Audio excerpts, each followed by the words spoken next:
Nepal lifts ban on social media apps after deadly protests. In a dramatic U-turn, the Nepal government has lifted its sweeping social media ban after days of violent protests shook the nation.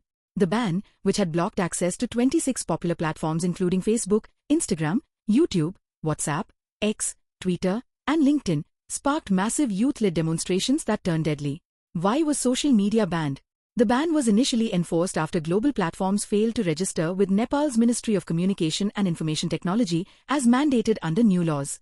Officials argued the move would hold platforms accountable for harmful content, help curb the spread of fake news and hate speech, strengthen government oversight of online activity. But for millions of Nepalis, especially the Gen Z population, this was seen as a direct assault on their digital rights and freedom of expression. Protests turned deadly. The ban ignited one of Nepal's largest youth-led uprisings in recent years. Thousands took to the streets chanting slogans such as, "Stop corruption, not social media." Protesters clashed violently with police in Kathmandu and other cities. Security forces used tear gas, water cannons, and rubber bullets. Demonstrators attempted to storm parliament, setting fires and confronting riot police. The protests came at a heavy cost. According to reports, 19 people were killed and more than 300 were injured in the clashes. The government was forced to impose curfews and deploy the military to restore order. Government's U-turn. After days of bloodshed and mounting international pressure, the government held an emergency cabinet meeting. Communications and Information Minister Prithvi Subba Gurung announced the decision to restore access to all banned platforms, including Facebook, YouTube, and X. The minister urged youth leaders to call off the protests, promising that the government would listen to their concerns while still working on digital regulation. What this means for Nepal.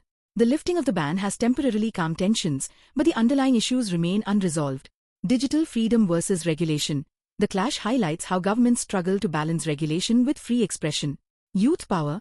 Gen Z's ability to mobilize and force a government reversal shows their growing influence in shaping Nepal's future. Political fallout. With nearly 20 dead, questions are being raised about accountability, governance, and the cost of heavy-handed policies.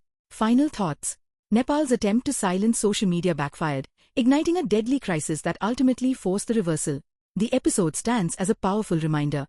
In today's world, digital freedoms are deeply tied to democracy, identity, and youth power.